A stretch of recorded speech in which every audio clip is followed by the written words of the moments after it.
Pemirsa, kita akan kembali lanjutkan diskusi. Mas Ridwan, ini sudah perang berlangsung lebih dari 1 bulan seperti itu. Ada berbagai macam dinamika yang terjadi, situasi di dalam negeri Amerika Serikat sendiri dibandingkan dengan situasi di dalam negeri Iran sendiri, kekuatan militer dari kedua negara dan juga mungkin respon dari sekutu di regional. Ini artinya pilihan apa yang dimiliki oleh Amerika untuk ke depan? Apakah kemudian akan memperpanjang konflik dengan invasi darat ataupun pilihan apa yang dimiliki oleh Iran? Ya, jika Presiden Trump mau mendengarkan penasehat-penasehat yang benar ya, dalam hal ini banyak sekali sebenarnya mantan jenderal, kemudian mantan tentara, termasuk Joe Ken, yang sudah memberikan nasihat dan advice kepada Presiden Trump untuk sudahi saja. Perang ini sudahi saja dan kemudian umumkan bahwa Amerika sudah menyudahi perang ini. Tentu saja politik dalam negeri akan bergolak buat Trump, tetapi setidaknya mitigasinya masih bisa dilakukan. Daripada kemudian dia memaksakan diri untuk terus melanjutkan perang ini dalam tanda petik atas keinginan Zionis Israel. Lalu ujungnya lebih buruk buat Amerika. Kenapa lebih buruk? Karena Iran masih siap. Yang disebut Trump bahwa Iran sudah kehilangan pemimpin itu yang mana? Ketika satu pemimpin itu wafat, penggantinya langsung muncul. Dan sekarang generasi-generasi kolonelnya itu adalah generasi Gen X dan Gen Z. Yang diwafatkan ini kan usia 70, 75, 80. Yang 40, 30 banyak sekali dari militer Iran. Dan mereka semuanya satu visi untuk bahkan menghancurkan negara Amerika.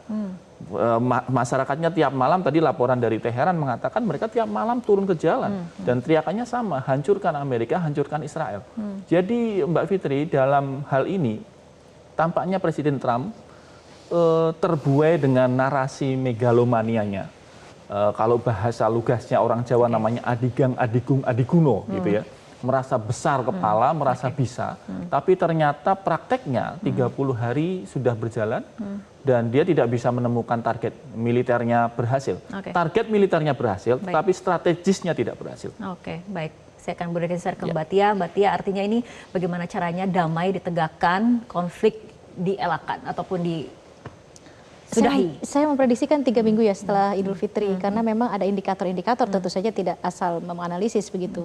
Indikator yang saya maksudkan itu adalah pertama, Amerika tidak mendapat dukungan dari NATO, kedua Amerika tidak mendapat dukungan dari aliansinya, seluruh Uni Eropa itu tidak memberikan dukungan. Biasanya dalam setiap perang apapun mereka memberikan dukungan. Jadi kalau butuh tentang Selat Hormuz dimainkan pula oleh Iran dengan Selat Hormuz, mereka bisa call langsung begitu dengan pimpinan Iran dan memperbolehkan mereka lewat. Jadi Uni Eropa sudah melihat apa fungsinya Trump, sudah tidak ada begitu. Yang ketiga, publik di dalam Amerika Serikat sendiri cukup mempush begitu ya, untuk supaya Trump itu menstop perang ini. Kemudian dampak terhadap ekonomi dalam negeri juga cukup tinggi. Jadi indikator-indikator yang banyak itu yang akan menyebabkan saya optimis perang ini akan berakhir dan kembali ke meja perundingan. Dengan catatan tentu ada mediator yang dihormati Amerika Serikat dan dipercaya oleh Iran. Jujur saat ini Iran betul-betul tidak percaya lagi. Karena mereka saat itu di Swiss kan sedang berunding, diserang oleh Israel. Ada tidak kira-kira mediator yang bisa membuat Iran percaya? Oke, kita harapkan, tapi tetap saja negosiasi akan menjadi jalan akhir dari konflik ini sehingga kedamaian dapat ditegakkan seperti itu ya. Terima kasih Mbak Tia dan juga Mas Ridwan telah berbincang bersama kami malam hari ini. Pemirsa, perang kian dekat, tensi makin menjerat, dunia menahan nafas di tengah situasi yang kian pekat. Di antara ancaman dan harapan, kini semua bergantung pada satu arah, perdamaian atau konflik yang kian tidak terbendung. Saya Fitri Megantara, selamat malam, sampai jumpa.